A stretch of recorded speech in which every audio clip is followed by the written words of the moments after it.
sarili para sa ating Bible studies. Ulitin natin ang hymn number 172. 172.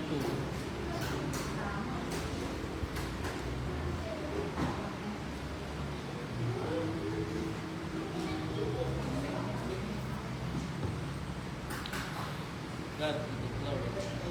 172.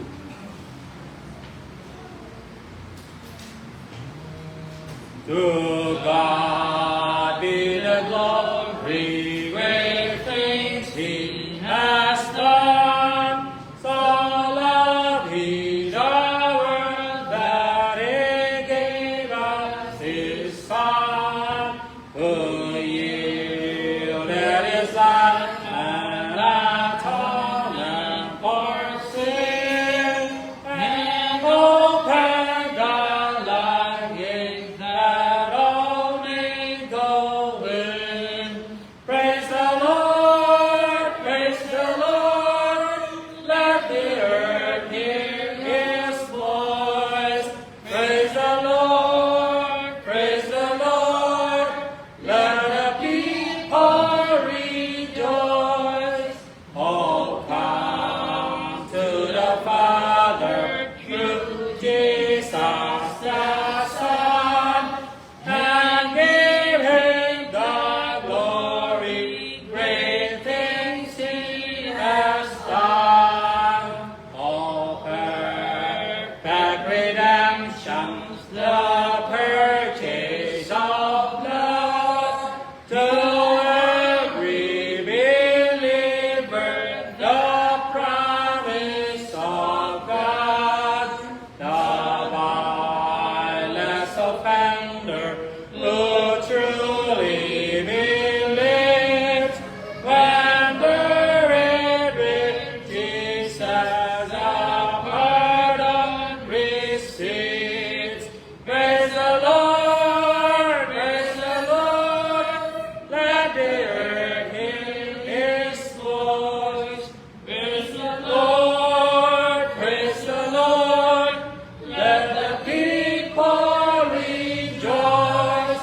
Oh, come to the Father through Jesus the Son, and give Him the glory, great things He has done.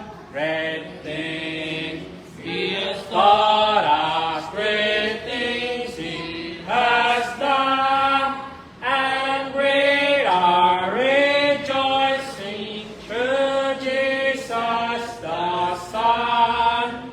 But purer and higher and greater will be our wonder, our transport, when Jesus we see. Praise the Lord, let the earth hear His voice. Praise the Lord, let the people rejoice. Oh, come to the Father through Jesus the Son, and give Him the glory, great things He has done.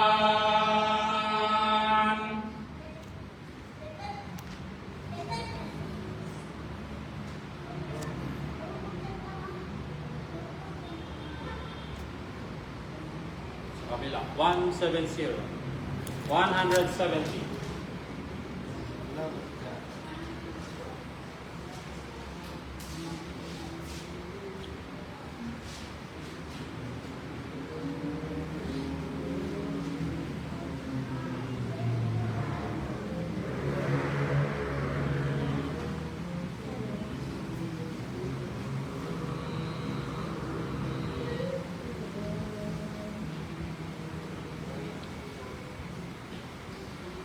The love of God is greater far, time will burn than ever tell. Iba to?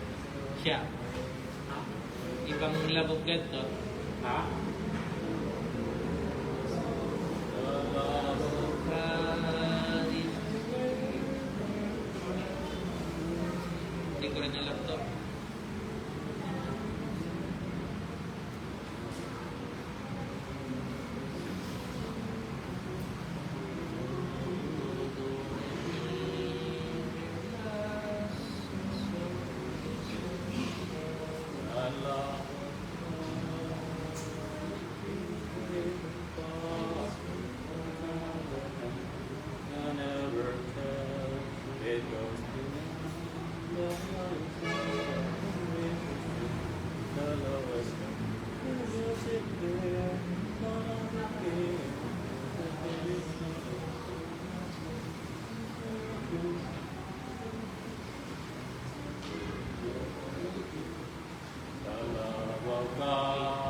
Is greater far, the tongue of pen can never tell. It goes beyond the highest star and reaches to the lowest hell. The guilty pair, but on with care, God gave His Son to we.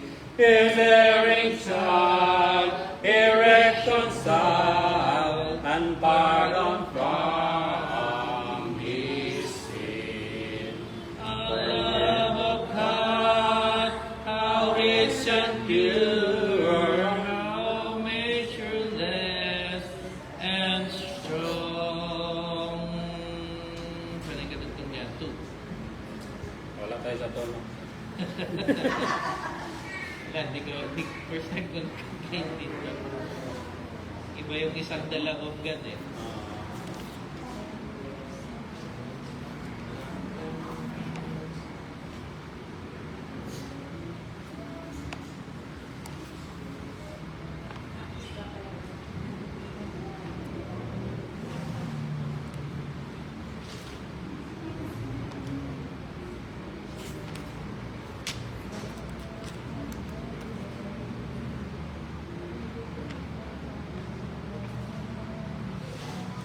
One, 4, 5. 145.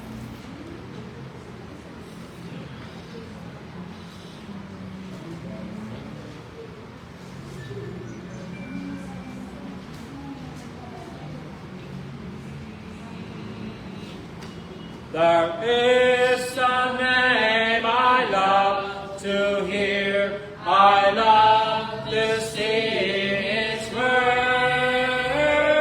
It sounds like music in my ear, the sweetest name on earth.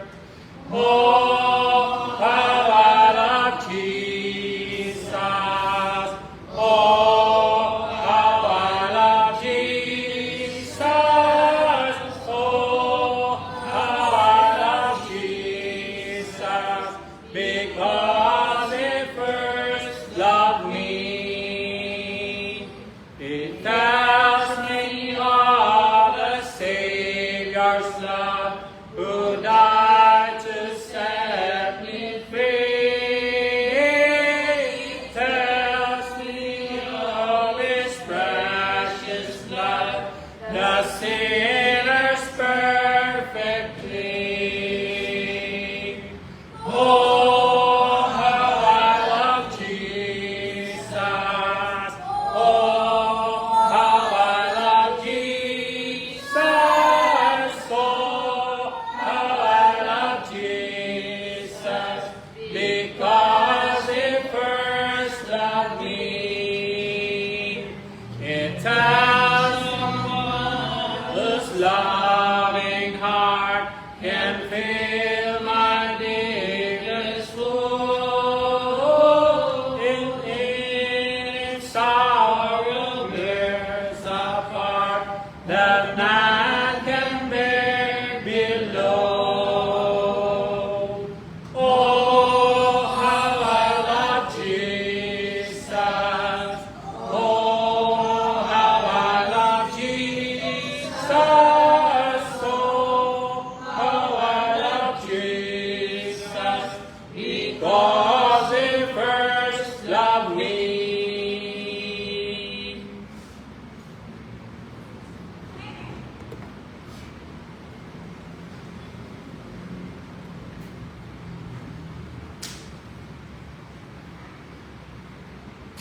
688.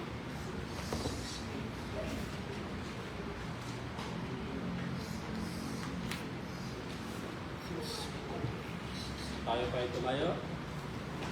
At pagkatapos, manahan tayo ni Brother Lloyd sa opening prayer.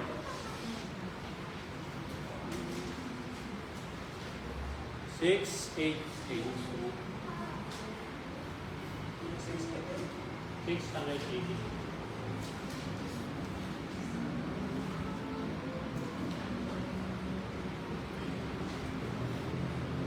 It's me thy way, O Lord, teach me thy way, thy guiding grace afford, teach me thy way.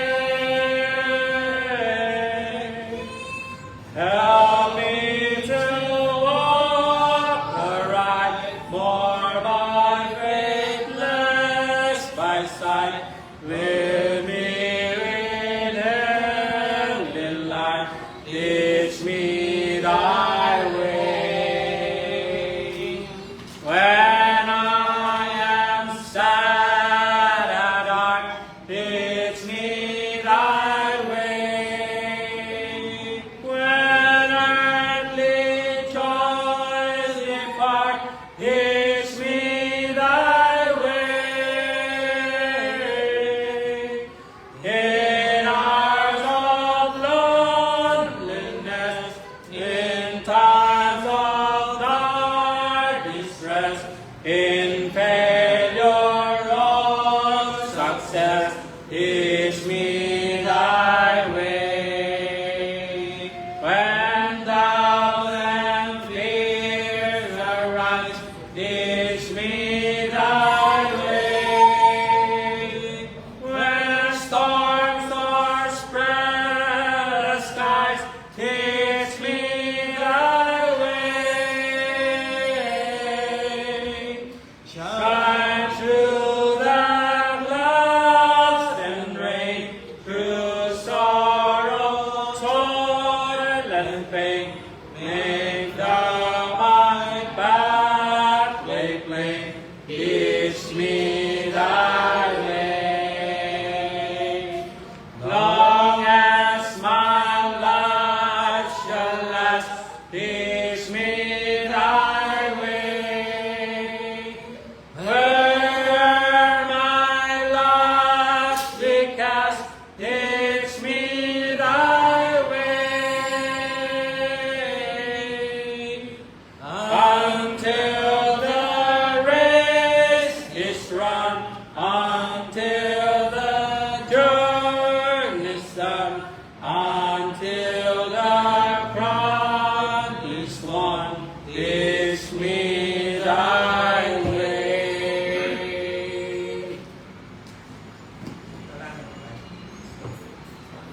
Dakilang Ama, salamat po Lord muli. Salamat po sa biyaya at sa maraming salamat po Lord. Nabayan, sa araw-araw ng buhay. Sa dito po sa amin po.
Okay.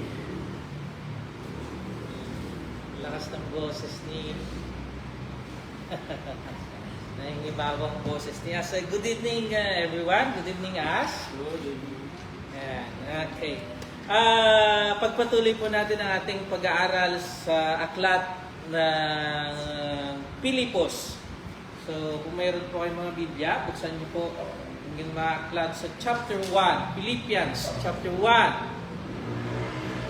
Bibigyan natin ng pansin ng 11 verses sa gabing ito. Meron lang 104 verses ang Pilipos. So, kung yun yung average natin 10, so makakagawa tayo ng 10, 11 lessons dito sa librong ito. 4 na chapter lang ito. So, 4 chapters, 104 verses, and approximately 1,183 words ang nasa loob ng Pilipos. So, maiksi lang ito. Ano po? Ang napag-aralan natin last midweek natin, pinag-aralan natin yung background, political background, yung agricultural background, at saan galing saan nanggaling ang salitang Pilipos o paano naging Pilipos o Philippians ang city of Philippi. Saan nga ba galing uli, Brad? Okay, tama po yun. Ang Pilipos ay galing kay King Philip of Macedonia. Nung na-conquer niya ang Philippi, ipinangalan sa kanyang, isinunod sa kanyang pangalan. Si King Philip ay siya yung tatay ni Alexander the Great, the Great Conqueror. Okay, so meron 4 na chapters. Ito yung simple outline ng per chapters. So, chapter 1, called Current Circumstances. Then 2 is Having the Mind of Christ. Then 3, Having the Knowledge of Christ. And 4, Having the Peace of Christ. So chapter 1 tayo ngayong gabing ito. So ang Philippians chapter 1 to 11, yan yung blueprint o ito yung blueprint ng mature, spiritually mature congregation. So dito makikita natin yung fundamental qualities of a strong congregation.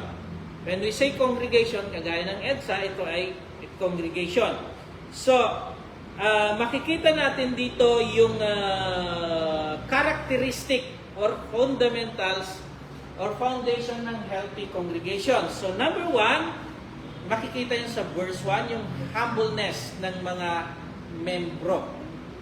Mababasa natin mamaya kung paano ano ang ginamit ni Apostol Pablo sa verse 1. Bakit siya naging ang isang karakter ng healthy congregation is humble yung mga member, hindi matataas ang kanilang pride.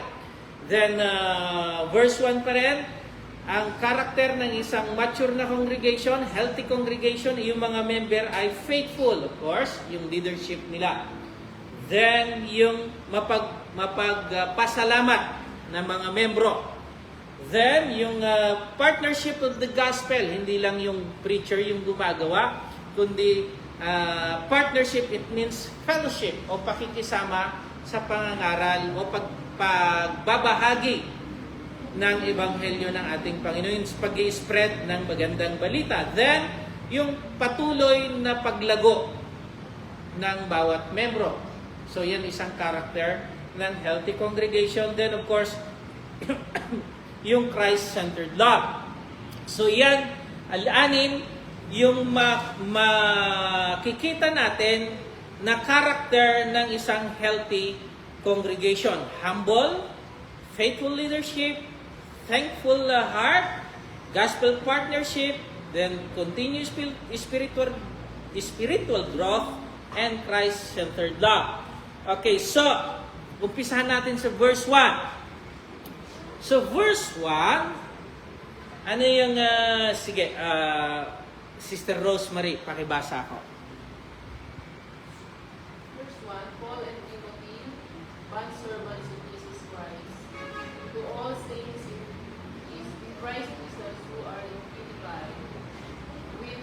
bishops and deacons. Grace to you and peace from God our Father and the Lord Jesus Christ. Okay, thank you. So, sa 12 na letters ni Apostol Pablo sa mga congregation, almost the same yung greetings niya. Pero dito sa greetings niya sa Pilipos, gagamitin niya yung bishop and deacons na hindi natin makikita doon sa ibang mga letters niya. Dito lang sa Philippi. So dito nagpapakita na meron silang organisasyon doon. At ito rin yung pinapangarap natin dito, Brad Larry, yung magkaroon tayo ng deacons and bishop. Isang character kasi ng isang congregation na matured na sila, meron na silang deacons, may bishop, of course, iba yung preacher. Bishop, elders, nandyan sa hands-out ninyo. Nandyan yung mga characteristic or qualification of bishop, elders, and pastor, o ano yung mga terminologies. Tumutukoy lang sa isang bagay. Yan, hindi yan muna yung topic natin ngayon, pero binigay ko na yung hands-out ninyo na pwede nyong puntahan. Ang pastor, elders, and bishop ay isa lang ang office niyan. Hindi magkakaibang offices yan, kundi isang office lang yan. Yung trabaho, office, when we say office, yung trabaho nila iisa. So tumutukoy sa isang office. Pag sinabi mong pastor, other synonyms yun ng bishop at saka elder. Iisa lang yun. Hindi kagaya ng ibang organization or denomination na iba yung pastor, iba yung bishop na office, iba rin yung elder na office. Pero ang Biblia ay isa lang na office ang tinutukoyan. One of these days mapag-aaralan natin yung mga bagay na yan pagdating natin kay Timoteo. Since nandyan yung qualification ng isang pastor. Ang isang qualification nga ng pastor doon ay yung may asawa. So, sa ating panahon ngayon, kahit bata pa, binata pa lang ay tinatawag ng pastor. Pero ang kwalifikasyon doon ay may asawa. Kasi paano niya pangangalagaan ang iglesia ng Panginoon kung di niya pa napatunayan yung kanyang sarili na maalagaan niya ng kanyang pamilya. So, bagsak na siya doon sa kwalifikasyon. Okay, then may nagpapatawag pang pastora. Ang sabi doon, asawa, may asawang babae, it means tumutukoy yun sa lalaki. Pag sinabi mong may asawang lalaki, it means babae yung binabanggit doon. Pero ang tinukoy na kwalifikasyon, dyan sa hands-out nyo, yung versikulo, asawang babae, it means ang tinutukoy na pastor, bishop, or elder ay yung lalaki, hindi babae. Pero sa ating panahon, medyo hindi na sinusunod yung ng ibang mga denomination o congregation or groups yung pattern na ibinigay ng Biblia. So verse 1, makikita din natin dito na ginamit ni Apostol Pablo yung banserban or galing sa Greek word na doulos. Doulos. It means, ito yung server. So dito, ano yung isang karakter ng healthy congregation? Yung mga membro ay humble. So dito ipinakita ni Apostol Pablo yung kanyang pagka-humble because he used the word doulos or servant, tagapaglingkod. Nilagay ko dyan sa baba, Matthew 20 verse 21, hindi ko alam kung basa ninyo yan. Whatever desire to become a great among you, ano daw? Magiging servant. So, alam ng mga membro sa Pilipos kung ano ang character ng isang Kristiyano. Hindi mataas, kundi magiging tagapagsilbi. So lahat sila sa Pilipos, ipinapakita itong character ito na servant sila. If you want to be a great leader, you serve. O hindi pagsilbihan, kundi magsilbi ka. Pero sa ating panahon ngayon, yung ministro pinagsisilbihan na. May taga-bukas ng kotse, Brad. May taga-payong, ng attache case, taga-buot ng attache case, talaga may mga gwardiya pa. Talagang pinagsisilbihan yung mga leaders sa ating panahon ngayon. Pero ang sinasabi ng Biblia, if you want to be great, ano dapat mong gawin? Magsilbi ka. Ganon din ang ating sabi na ating Panginoong Hesus, hindi ako pumarito rito sa mundo para pagsilbihan, kundi para magsilbi. Dahil yan yung marka ng isang Kristiyano, isang humble at tagapagsilbi, hindi pinagsisilbihan. So diyan makikita natin yung character ng healthy congregation. Paul and Timothy, bondservant of Jesus Christ, to all the saints. Okay, the word saints, yung salitang saints, sa ating panahon, kailangan mo munang mamatay para maging santo ka. Di ba ganun sa iba, Brad? May nababasa ako ngayon, nakikita ako sa Facebook ngayon na yung isang namatay na basketballista, yung bata, gawin daw santo. May nag-propose na gawin santo, yung nalunod. Gawin ng santo yan, sabi nila. So, pero ang Biblia, dito, pagsusulatan mo to all the saints, sulat yan ni Apostol Pablo, paano pa mababasa kung yung santo patay na? So, pinapakita dito sa praise na yan, sa verse 1 pa lang, na ang mga Kristiyano ay tinawag na santo. From the Greek word hagios, it means separate or set apart. Separate from the darkness to light. Pinag-aralan natin sa Colossians yan.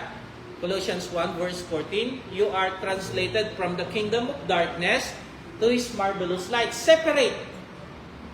Hiniwalay. Isinet apart. Set apart for what? For a mission. Ano yung mission ng isang Kristiyano? Set apart for good works. Set apart or holy, saints is holy or set apart to preach the gospel. The good news. The gospel that brings salvation to those who believe.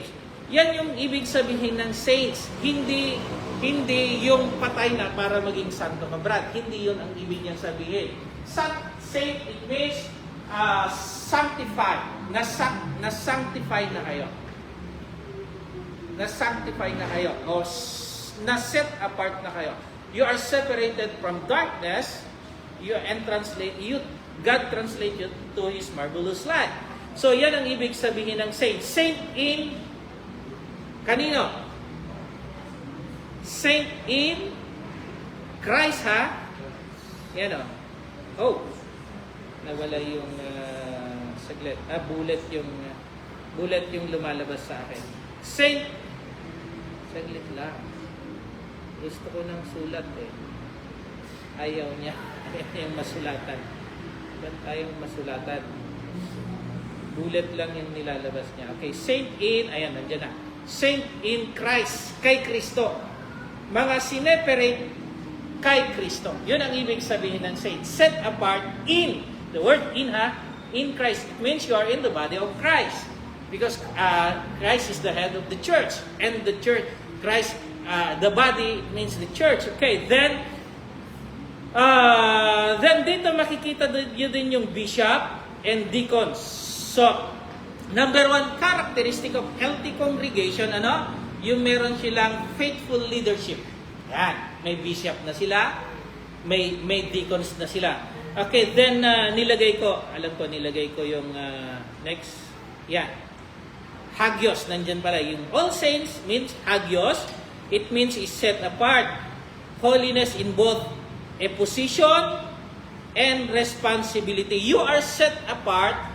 You are holy, that's a position. Then, hiniwalay ka dahil mayroon kang responsibilidad. Yan, ang ibig niyang sabihin. Position and responsibility. You must, since you are separated, chosen by God, you must live consistently with that calling. Tinawag ka eh. Tinawag ka, hiniwalay ka, tinawag ka sa pamamagitan ng Ebanghelyo, Romans 10, 9:10. You are called by the gospel. So, tinawag ka, hindi walang silbi yung pagkatawag sa'yo. Tinawag ka for a responsibility. Ano yung responsibilidad mo? Na ipakalat din yung Ebanghelyo. Yan yung isang rason bakit tayo tinawag ng Panginoon. Then, sinabi rin na ating Panginoon, ni Pedro sa Peter 1 verse 15 and 16, magpakabanal kayo sapagkat ako'y banal. Okay. Tandaan nyo yan, from the Greek word hagios, it means sanctified or set apart. Okay. Then bishop and deacons. Yan. Tinukoy ni Pablo dyan, yung that's the biblical organization of the church. Alam ko, nilagay ko dyan eh. Talon ka na. Yan. Okay. So, ito yung organization ng kongregasyon. So, Colossians 1:18, si Kristo, sis, walang founder sa mundo. Kasi iisa lang yung ulo. Hindi pwede magkaroon ng founder dito sa mundo. Kasi si Kristo na. Hindi pwedeng tao ang maging founder. So, Christ. Then, number 2, elders. Yung plural niya, yung elders, hindi pwedeng isa lang ang elders. Elder. Pag ginamit ang Biblia yung elders, it means 2 or more. Hindi pwedeng mag-elect ng elder ng iisa lang. Someday pag-aralan natin yan. Okay, then deacons. Serve the congregation. Yan. Puntahan muna natin yung elder. A plurality of qualification, men serves as elders to oversee. Yun yung trabaho nila. Oversee each independent congregation of the Lord's Church. Nandyan yung mga versikulo. Then yung deacons, sila yung tagapagsilbi ng kongregasyon under the elders. Then, of course, yung members. Then mayroon warning dyan. Any other titles, position, or roles established by men to rule a congregation are not authorized by God, and therefore, makasalanan yon. So pag maglagay ka pa ng ibang archbishop, ano pa yung ibang mga pope, president, ano pa? So, hindi mo na mababasa sa Biblia yon.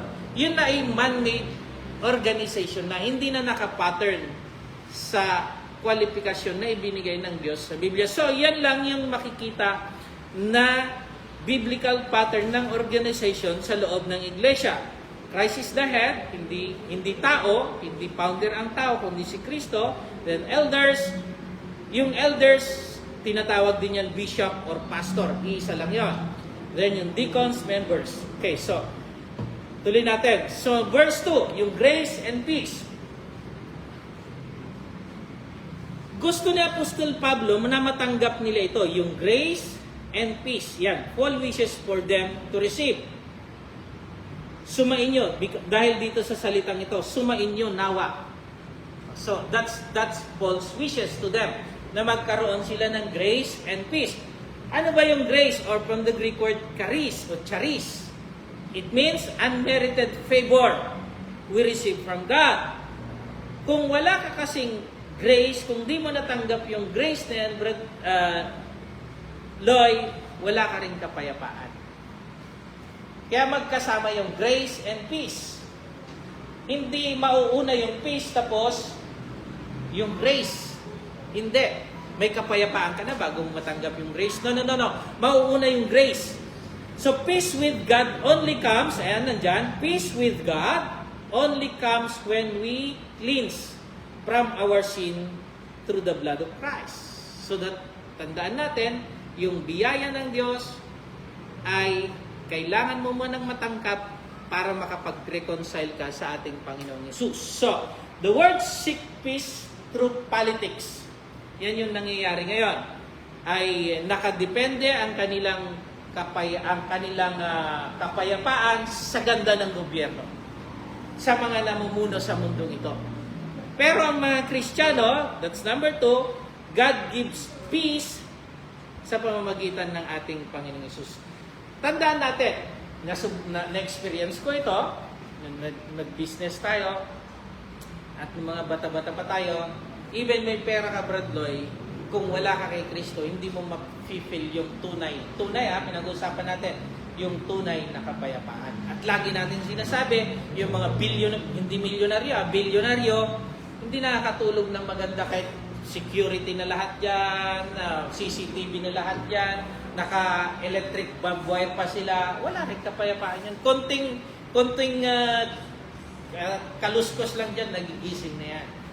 Kasi ang tunay na kapayapaan ay matatagpuan lang natin yon sa ating Panginoong Yesus. Okay.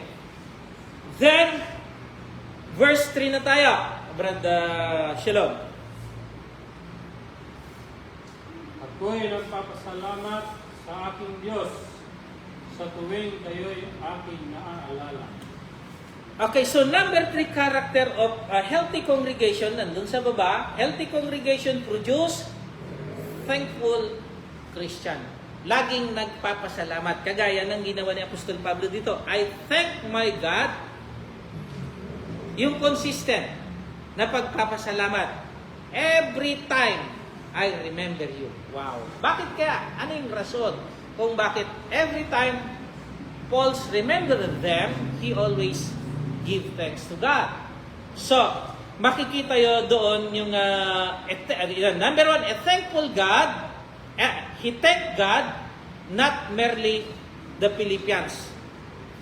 Kasi ginamit niya rito, I thank my God. Hindi niya sinabing, thank you Philippians. Hindi niya sinabing gano'n. Not merely to the Philippians, but to God. He recognized God as the source of this faithful Christian. Tandaan natin, sa pag-aaral natin ng Ephesians, without Christ we are nothing. Because Christ is the source of everything. God is the source of everything. Without God, we are nothing. So dito ipinapakita ni Apostol Pablo yung mga bagay na yon. He recognized God as the source behind every faithful Christian. So yung naabot natin sa buhay, kung ano meron tayo ngayon, o salat man tayo ngayon, tandaan natin, yung source ng mga bagay na yun, yung mga blessings na yun ay sa ating Panginoon Jesus. So, yung gratitude o yung pagpapasalamat, yung taong mapagpasalamat, trina-transform niya yung perspective natin sa buhay.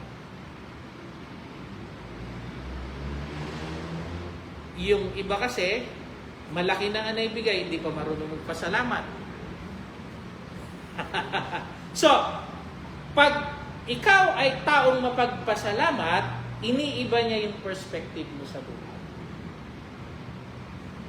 Yan. Then, complaining, not gratitude, always complain, focuses on imperfection. Imperfection. Minsan, si Mrs. lagi nagko-complain. Sabi ko, ay, magpasalamat.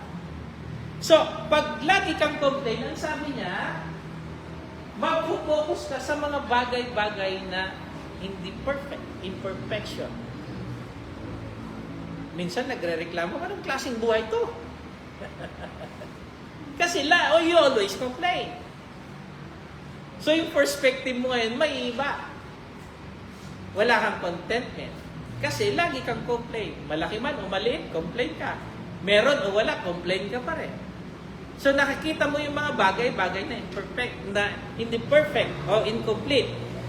Then thanksgiving focus on pag may buhay kang mapagpasalamat, maliit man o malaki, nakafocus ka dun sa source ng mga bagay, yung God's blessing. James chapter 1 verse 17, sinasabi doon, lahat ng mga good gifts is from God.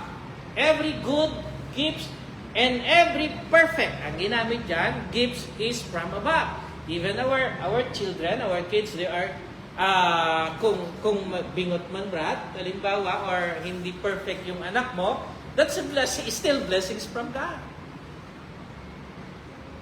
Ang nagiging problema, yung gift, pinag-aralan na natin to, yung mga anak, yung gift, yun na yung focus natin, hindi na dun sa source.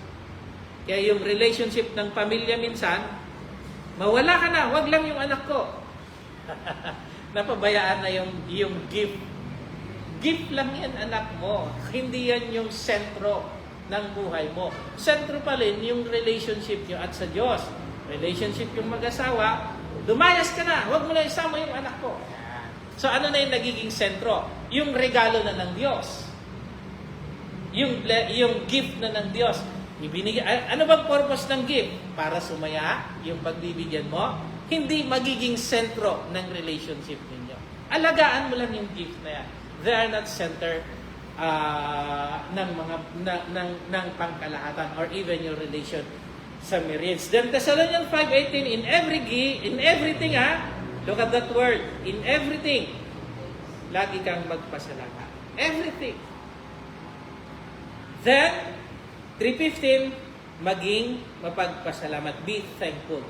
So, ang membro ng church or Christian, na membro ng church na laging nagpapasalamat, yan yung palatandaan ng isang helping membro o matured na Christian. Pero pag nakakarinig ka, tuwing nag-uusap na lang kayo, complain na lang kayo. Tuwing nag-uusap na lang kayo, complain mo na lang na lumalabas doon sa bungangan niya, yun yung palatandaan naman na immature pa yung Kristiyano niya. Immature pa yung Kristiyano niya. Okay, then, number 4, sis, kaya basahin? Sige po. Ako'y nagagalak kung ako'y nananalangin para sa inyo. Okay, thank you. So, pag alam natin yung background, nasaan si Apostol Pablo, Brad, at this time when he wrote the book of Philippians? Nasa prison. Brad, pag halimbawa, yung anak mo o yung tatay mo, may tatay ka ba? Wala na, no? Okay, so may kapatid ka, nasa prison, tapos susulat sa'yo, Larry, magalak ka. Anong feelings mo? Anong sasabihin mo? Sasabihin niya, always na gumagawa ng letter sa'yo, ay sasabihin sa'yo, magalak ka, Larry. Anong magiging reaction mo?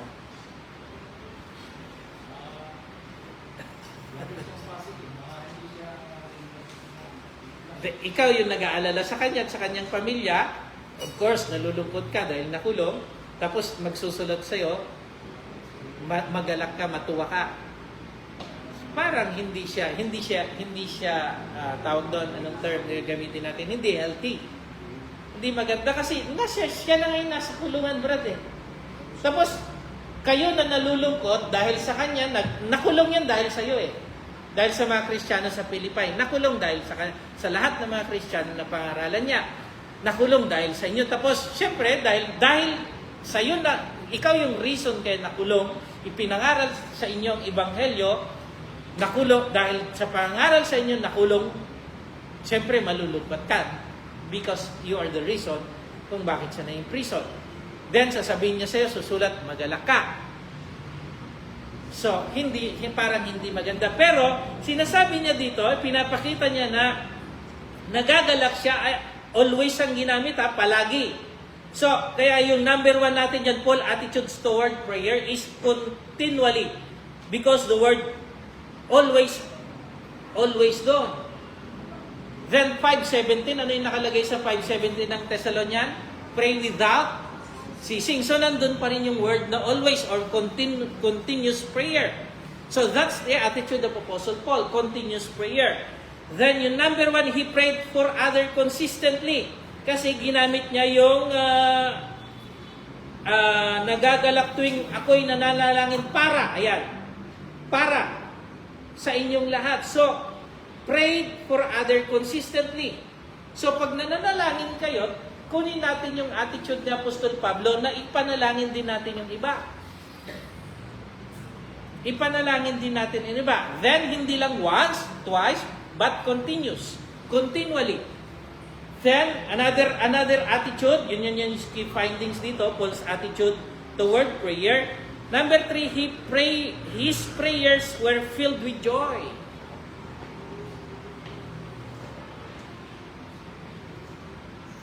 Pero mahirap ipanalangin sis yung kaaway mo. Ang sabi ng Panginoon, love your enemy and pray for them. So paano maging magalak na ipanalangin mo yung kaaway mo? But that's the command. Just like Apostle Paul, he prayed for you all with joy. So his prayers were filled with joy. Binabatikos ka na, pero sabi ng Panginoon, kailangan kitang ipanalangin kahit galit ako. So, useless din yung panalangin na yan kung wala kang kasiyahan sa iyong puso, kung napipilitan ka lang. Then, prayer was not, obligation. What's not obligation? Pinag-aralan na natin yan yung wants and have to.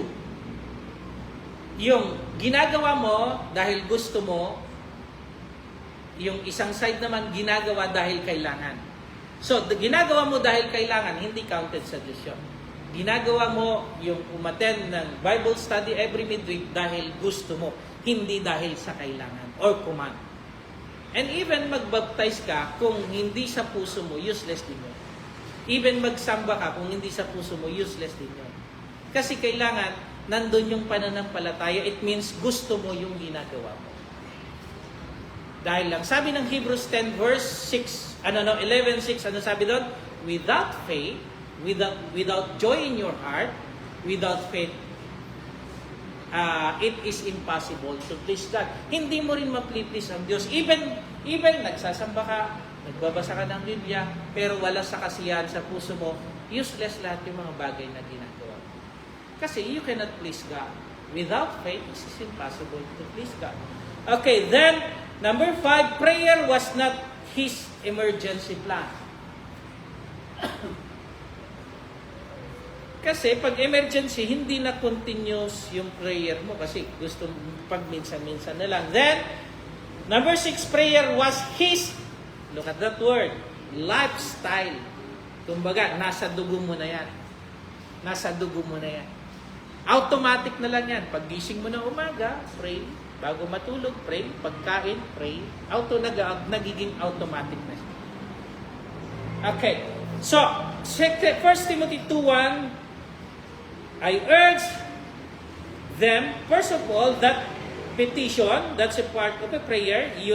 Kaya ang parte ng prayer is the acts of prayer na tinatawag may petition. Then, of course, yung prayer, then intercession. Intercession, you pray for others. Kagaya ng ginawa ni Apostol Pablo dito. Request for you all with joy. Making request. Then, nandun yung pagpapasalamat. Be made for all people. Okay. Mabagal yata yung facing natin. Number 5. Sister Gracie. Elsie. For your fellowship with the mind, making request from you on God. Thank you. So, yung hinighlight ko yung fellowship grant from the Greek word koinonia. Koinonia. Ang ibig sabihin ng fellowship dito is partnership, participation, sharing, financial assistance, joint commitment to a common purpose. Yan ang ibig sabihin ng fellowship. Worship alone is not fellowship. Worship alone, yung present, mali ako. Attending service alone is not fellowship. Kasi, upo ka lang dyan, tapos nagmamadali ka bang umalis, walang kamay-kamay. Basta makaupo ka lang yan, maka-Lord Supper ka. It's not fellowship. Hindi fellowship yun. Kasi, wala doon yung participation mo and sharing mo. Okay, so Timothy 1, hindi ko natanggal yan. Okay, so ididiin natin yan. Yan yung mga ginamit yung salitang koinonia sa Philemon, Corinthians, Romans, 2 Corinthians, and Philippians. So, yung koinonia, translate as communication, communion, contribution, distribution, at saka fellowship. It means, fellowship, it means sharing one's faith. Sharing one faith. Philemon, verse 6. Then, communion, it means sharing in Christ's sacrifice. Romans 15:4, financial giving. That's part of fellowship. Then, sharing material blessings. Corinthians 6:13, distribution. Then, partner in the gospel. So, kung hindi mo ipinapangaral ang Ebanghelyo, Brad Loy, you are not fellowshipping with Christ. Kasi, ang trabaho ng isang Kristiyano na nakikifellowship sa church at sa mga membro at kay Kristo is partnership. Yung partnership, it means fellowship. Yan. Fellowship in the gospel, it means you share the gospel also to everyone. Yung COI mo, circle of influence mo, yung KKK mo. Alam mo yung KKK? Kapitbahay, katungit, kainuman, kamag-anak. Natutunan ko to sa networking. Ibahagi mo yung products sa mga KKK mo. Yan. Kasama na yung kautangan mo doon, pinagkautangan mo, basta KKK. Kaibigan mo, ayan. Kachismisan mo, ayan. Yung circle of influence, yung KKK niya. Okay, so, kung hindi ka nagbabahagi ng salita ng Diyos, you are not fellowshipping. Kasi, nandun yung fellowship, partnership in the gospel. Mamaya, madadaanan natin yan. May mga, yan, nandiyan pala, Philippians 1 verse 5. Kanina, di ba, binasa natin yung Philippians 1 verse 5. Okay. Yung pakikisama nila sa Ebanghelyo, it means they also sharing the gospel to everyone. Then, how Philippians demonstrate their koinonia or fellowship. Nandiyan How? Paano? Tandaan natin, yung pinag-aralan natin yung background ng Pilipos, tanging ang mga taga-Pilipos lang yung sumusuporta sa gawain ni Apostol Pablo. Nandyan yung talata, 4 verse 15 to 16. They repeatedly supported Paul's preaching even when other churches did not. Only the Philippi, the church in Philippi. So fellowship, you can demonstrate your fellowship to the church by financial support. Then number 2, of course, yung sinabi natin kanina, 1 verse 5, yung pag-proclaiming the gospel, evangelistic partnership or fellowship. Then number 3, shared suffering. 1 verse 7, they stood with Paul during his imprisonment and hardship. In fact, kung titignan natin yung Acts chapter 16, pinadala nila yung preacher nila, si Epaphras, kung di ako nagkakamali, pumunta doon sa Roma, doon sa kung saan nandun si Apostol Pablo. Siya yung nagdala ng sulat pabalik din sa Philippi. Then, shared suffering. So, nandun nakakulong si Apostol Pablo. Puntahan natin. Bisitahin natin. So, yan yung isang rason din kung bakit bumibisita tayo sa mga bahay-bahay. Yan, para makita yung kalagayan ninyo din. Then, that's fellowship. That's fellowship. Yan, then, shared commitment. From first day of their conversion, they remain faithful. Partner in the Lord's work. So, yan yung pagpapakita o dinemonstrate nila yung pakikisama nila kay Apostol Pablo. So, ano yung lesson dyan sa verse 5 na yan? Fellowship is more than gathering together or like this, Bible study, midweek, and Sunday worship. More, not only Sunday worship, ang fellowship, brad. Kailangan nandun yung pagpapakalat mo ng Ebanghelyo. In their suffering, you are there. If they need financial assistance, you are there. Kung meron ka. Kung wala, prayer na lang. Kasi wala ka rin naman ibibigay. Or pray for them. That's the meaning of fellowship. Not only every Sunday, but also in financial and their suffering and proclaiming the gospel. So fellowship is active partnership in the work of Christ. Pangangalat ng Ebanghelyo, evangelistic. Then fellowship is not, nandito yung sinasabi ko, Brad Lorio, not attendance alone. Not attendance alone. Kailangan kung ano yung trabaho ng iglesia, nandun ka. Brad, kung di ka makapunta, Brad, ano yung may tutulong ko? Huwag kayo mag-alala, Brad, pinapanalangin ko kayo. So that's fellowship. Then fellowship is for advancing the gospel through working together. Through working together. Hindi lang yung preacher, hindi lang yung makakaya, kundi obligasyon ng bawat isa. Obligasyon ng bawat isa. That's the true meaning of active participation o active fellowship. Okay, verse 6 na tayo. Brad Lorio. Bagal na facing natin This very that He has begun a good work in you will complete it until the day of Jesus Christ. Okay. Yung He, hinighlight ko yung He dyan.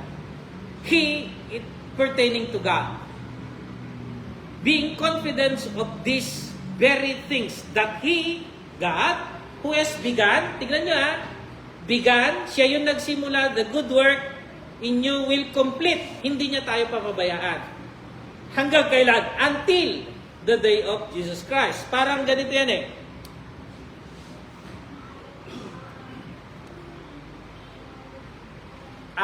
Ang engineer, i-provide niya na lahat. Brad Glorio, ang gagawa ng construction. Ang engineer, nandyan na yung plano, nandyan na yung materials, ibinigay niya lahat, yan yung ibig niyang sabihin dyan, that he has begun the good works and complete. Ang engineer, hindi niya papabayaan yun until it complete. Yan yung sinasabi niya. Okay, nandyan kayo nagtatrabaho, pero isinusupply niya yung kailangan ng construction material. Hindi niya pwedeng, engineer, wala ng simento. Engineer, wala ng bakal. Hindi mo pwedeng pabayaan yun kasi project mo yun So, yan yung sinasabi niya. Natitiyak kung ang mabuting gawang pinasimulan ko, sabihin niya, kung ng Diyos, ay kanyang lulubusin hanggang ma-finish yung kontrata o yung construction. God will supply everything you need according to His riches and glory. So, hindi kanya papabayaan. Ang nagiging problema lang minsan, kulang yung pagtitiwala natin sa Diyos. Ang sabi ng Biblia, ang sabi ni Genesis, kung ang panalangin mo ay tos and fro, kagaya ng alon sa dagat, hindi mo matatanggap yung hinihingi mo. Kailangan, nandun yung confident mo. Okay, so, God provides, then Christian must be respond. Ano yung provide niya regarding sa mga bagay-bagay? Inspired scripture. 1 Peter chapter 1, verse 3. Brad, pakibasa nga ako. 1 verse 3. 1 Peter 1:3. Sinasabi dyan na ibinigay lahat ng kailangan natin. 3-4 yata yan 1:3.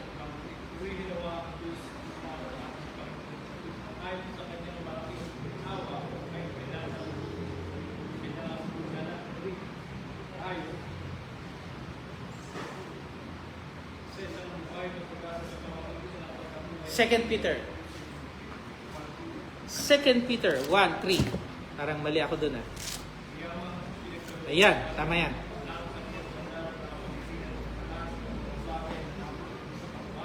Aha. Okay na ako dun. Mas gusto ko sa English yun. Ano sabi niya sa malababaw na translation? Hindi, yung give all things that you need.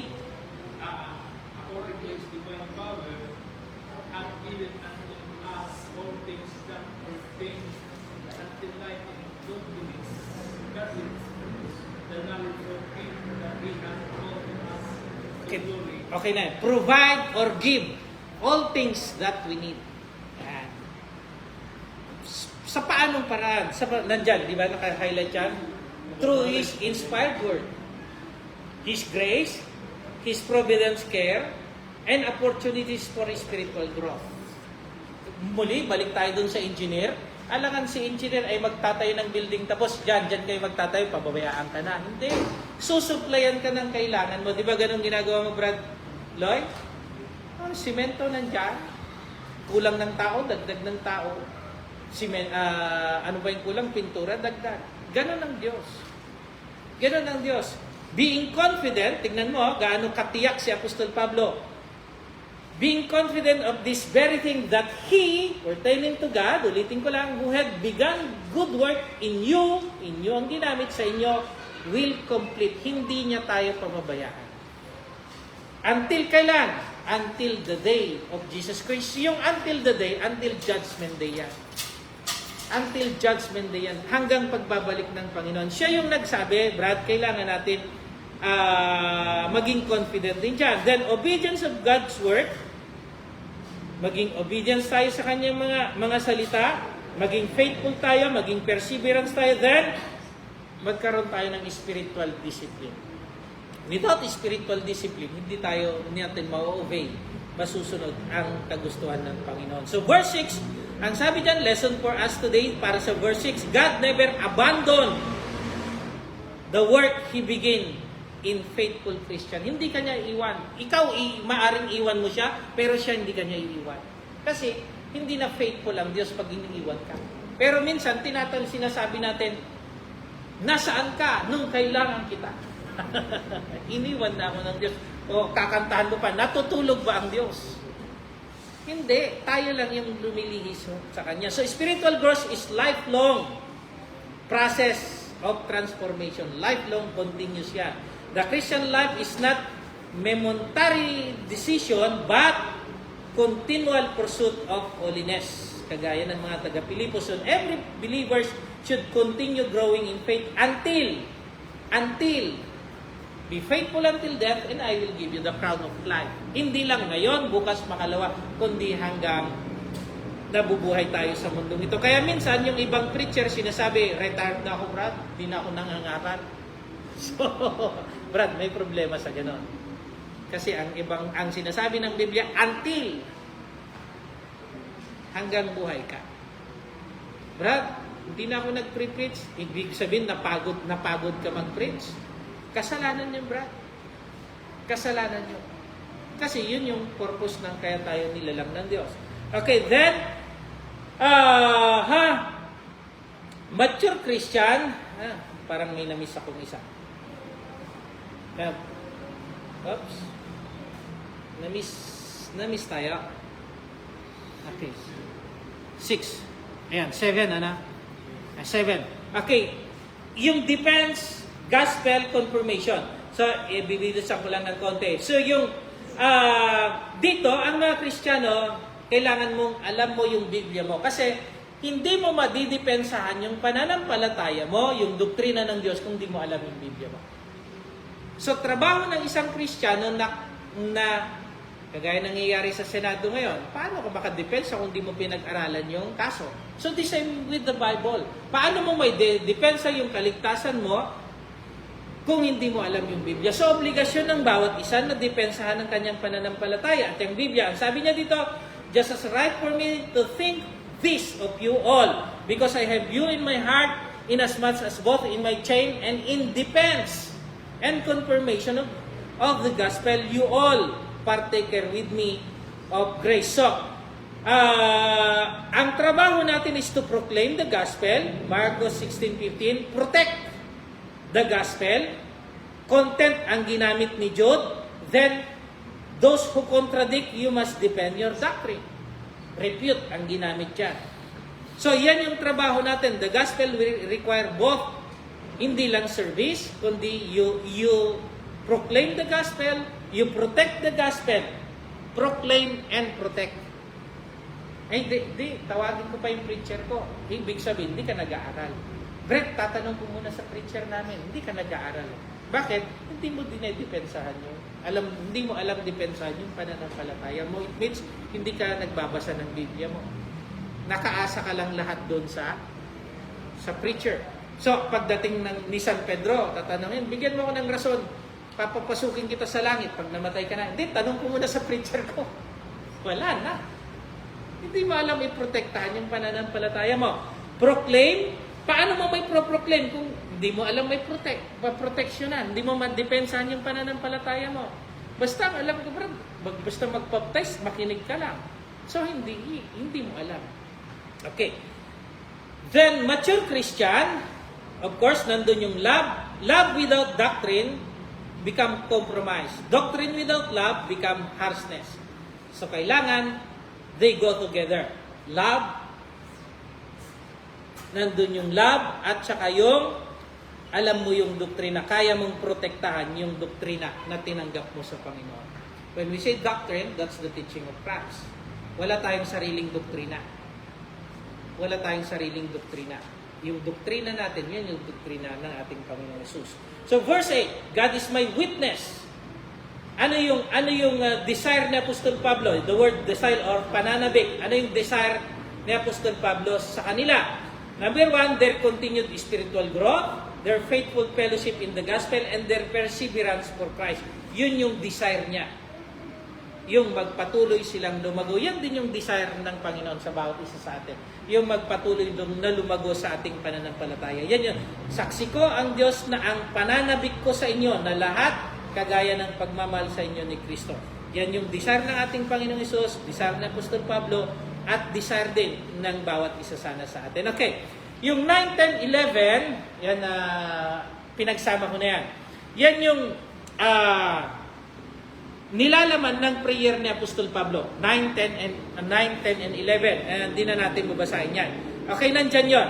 Yung 4 specific requests in Paul's prayers, verse 9 to 11. Number 1, their love would overflow with knowledge and discernment.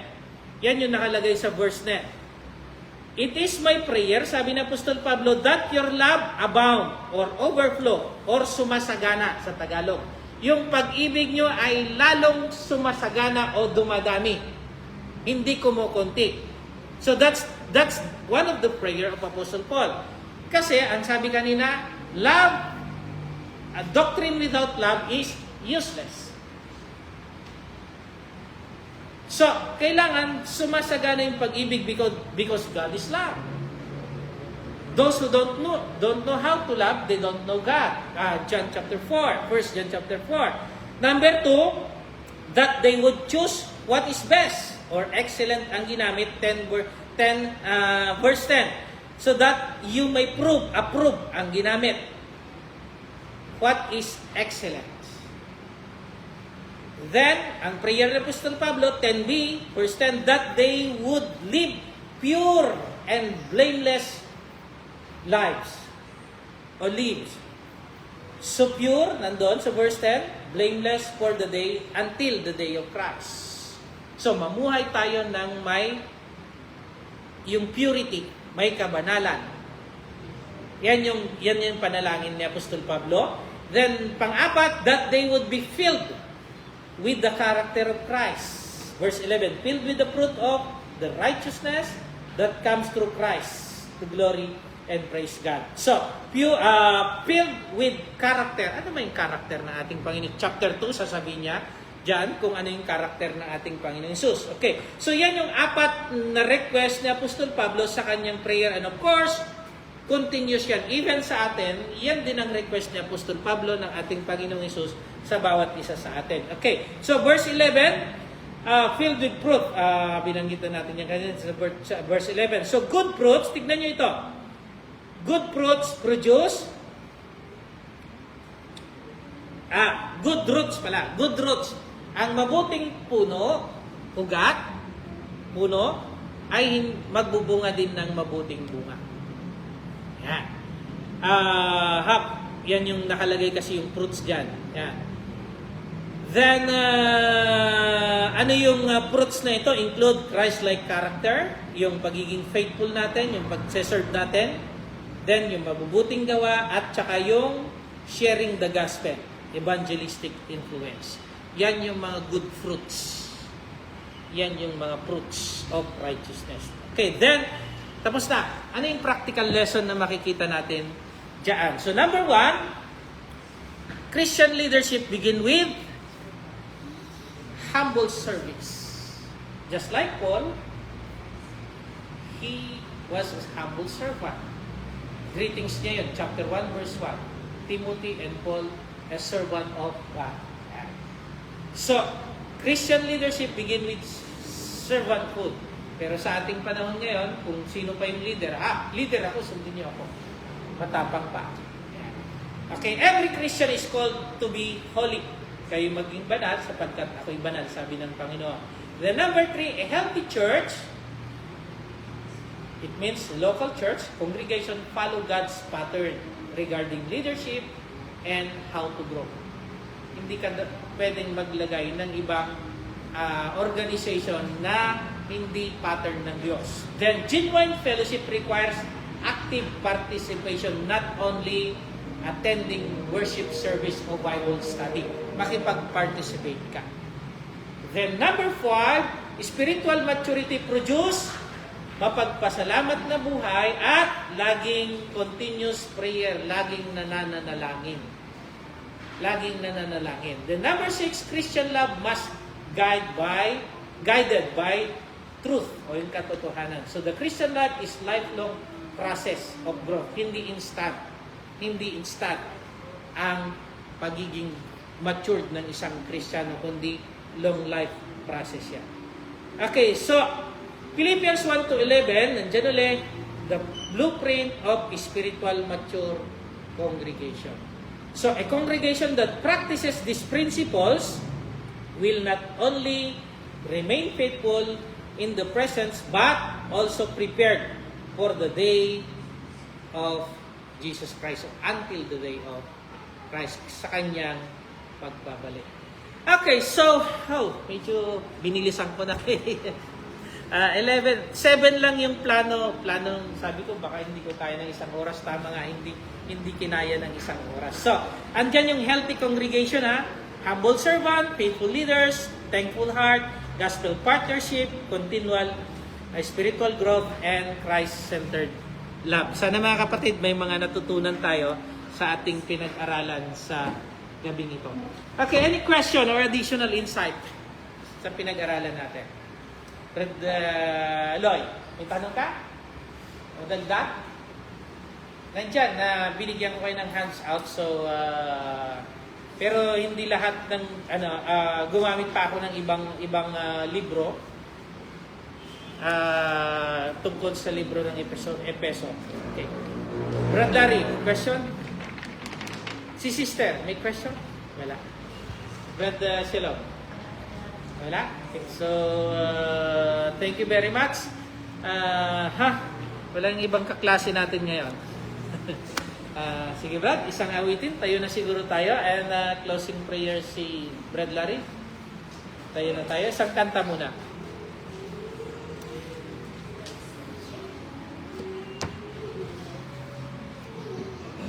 $658. Thank you, Brother James. 658. At pagkatapos, manahan tayo niya, Brother Lars, sa closing prayer. 568. 658. 658. 658. All the way my Savior leads me, what am I to ask the sun? Can I doubt His tender mercy, who through life has been my guide, and leave peace, divinest comfort, hear my faith in Him to dwell. For I know whatever befall me, Jesus doing all things well. For I know whatever befall me, Jesus doing all things well. All the way my Savior leads me, here's His winding path I tread. Gives me grace for every trial, bids me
Jesus, lead me all the way. There's my soul through endless ages. Jesus, lead me all the way. Ako'y manalangin kasi lapit ako Diyos, magdala sa mga pamilya sa lahat. Ama, salamat po sa gabi ito, hindi kami nag-aral, hindi mo rin salita. Naway ang mga pagpapalaman ito, Ama, ay aming sa puso, umiwag po sa aming mga isipan. Magamit namin ito bilang mga alaala sa aming pagpapalaman namin ganapin. Aming mga pagpapalaman bilang sa serban ng Panginoon Jesus.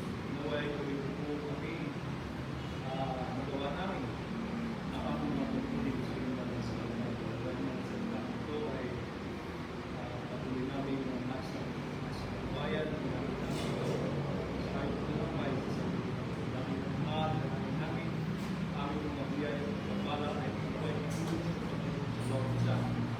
Aming pagpapangailangan sa aming pagpapay sa araw ng po. Tulungan mo sa aming mga pag-aabuhay at mga aming ginagawa. Sumahan pa. At itututo kami sa lahat ng mga kasamaan. Dalang po namin ang tuwid sa iyong pag-aaral. Pag-aaral kami iyong pinagdarito. Naligtas, mayapa, malito sa iyong ganupay sa iyong mga tuwid sa pag-aaral. Ay samahan mo kami upang ating lang malawal natin. Sa gabi ng mga pagluto ang panalangin, buhay at iyong mga anak, mga kasama sa mga gawain. Lagi po sila, buhay sa gusto ng mga gawain ng luma at makapan na samahan sila na patuloy na nag-aaral sa iyo. Kapilang patuloy na sa mga sa iyo sa pangalan ng mga anak, sa Kristo Jesus, ang Panginoon. Amen. Amen. Thank you, thank you. Thank you, thank you. Narinig ko rin yung boses ni Jay. Sino ha? Bye-bye. Thank you. Off na tayo, off. Bye-bye po. And the nurses and press E. Where?